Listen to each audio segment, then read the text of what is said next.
അനുസരണക്കേട് ശീശ്മയിലേക്ക് നയിക്കും. കുർബാന വിഷയത്തിൽ ഐക്യം കാത്തുസൂക്ഷിക്കാൻ നിർണായക ആഹ്വാനവുമായി ഫ്രാൻസിസ് മാർപ്പാപ്പ. Major archbishop Mar Raphael Thattil പിതാവ് നയിച്ച പ്രതിനിധി സംഘത്തെ അഭിസംബോധന ചെയ്യുകയായിരുന്നു മാർപ്പാപ്പ.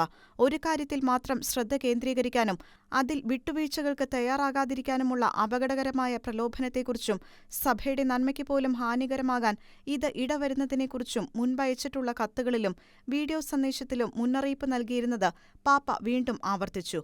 ഐക്യം കാത്തുസൂക്ഷിക്കുക. അനുസരണമുള്ളിടത്ത് സഭയുണ്ട്. അനുസരണക്കേടുള്ളിടത്ത് ഭിന്നതയും അഹങ്കാരവും പ്രതികാരവും അസൂയയും കർത്താവിൽ നിന്ന് വരുന്നതല്ല.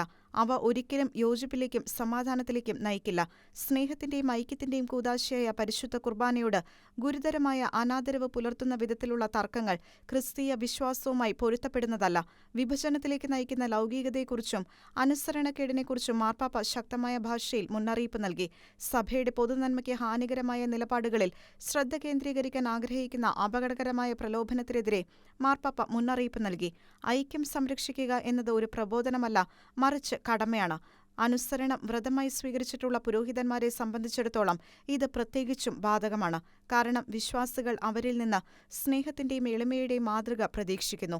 പത്രോസിന് പുറത്തോ മേജർ ആർച്ച് ബിഷപ്പിന് പുറത്തോ സഭയില്ല എന്ന് സൂചിപ്പിച്ചുകൊണ്ട് സഭയുടെ പൊതുനന്മയ്ക്ക് ഹാനികരമായ സഭയിലെ അപകടകരമായ പ്രലോഭനത്തെക്കുറിച്ച് മുന്നറിയിപ്പ് നൽകുന്നതിനായി താൻ കത്തുകൾ അഭിസംബോധന ചെയ്തതിനെയും വിശ്വാസികൾക്കയച്ച വീഡിയോ സന്ദേശത്തെയും മാർപ്പാപ്പ എടുത്തു പറഞ്ഞു. സ്വയം കേന്ദ്രീകൃതമായി മാറുന്നിടത്ത് പിശാചിന് സ്ഥാനം ലഭിക്കുന്നു. ഞാൻ, എനിക്കൊപ്പം, എനിക്ക് വേണ്ടി, എല്ലാം എനിക്കായി എന്ന് ചിന്തിക്കുന്നിടത്താണ് വിഭജകനായ പിശാച് നുഴഞ്ഞുകയറുന്നത്. വിഭാഗീയതകളില്ലാതെ അവിടുത്തെ ശിഷ്യന്മാരായ നാം എല്ലാവരും ഒന്നായിരിക്കുക എന്ന നമുക്ക് വേണ്ടി മരിക്കുന്നതിനു മുൻപ് കർത്താവ് പ്രകടിപ്പിച്ച ഏറ്റവും ഹൃദയംഗമമായ ആഗ്രഹം പിശാച് അങ്ങനെ തകിടം മറിക്കുന്നു.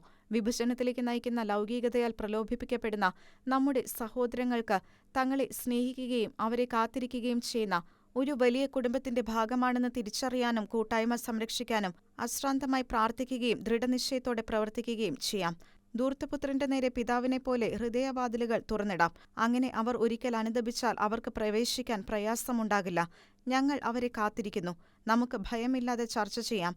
എന്നാൽ എല്ലാറ്റിനും ഉപരിയായി വൈവിധ്യത്തെ സമന്വയിപ്പിക്കുകയും പിരിമുറുക്കങ്ങളെ ഐക്യത്തിലേക്ക് തിരികെ കൊണ്ടുവരികയും ചെയ്യുന്ന ആത്മാവിന്റെ വെളിച്ചത്തിൽ സംഘർഷങ്ങൾ പരിഹരിക്കപ്പെടാൻ നമുക്ക് പ്രാർത്ഥിക്കാം.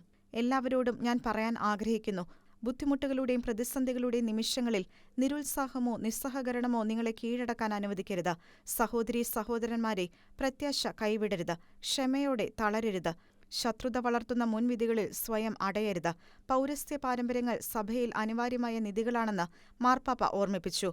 ഒരു ബലിപീഠത്തിനു ചുറ്റും ഒരു കുടുംബമായി നമ്മെ ഒന്നിപ്പിക്കാൻ ആഗ്രഹിക്കുന്ന യേശുവിലേക്ക് അപ്പസ്തോലനായ തോമസിനെ പോലെ അവന്റെ മുറിവുകളിലേക്ക് നമുക്ക് നോക്കാമെന്നും പാപ്പ കൂട്ടിച്ചേർത്തു.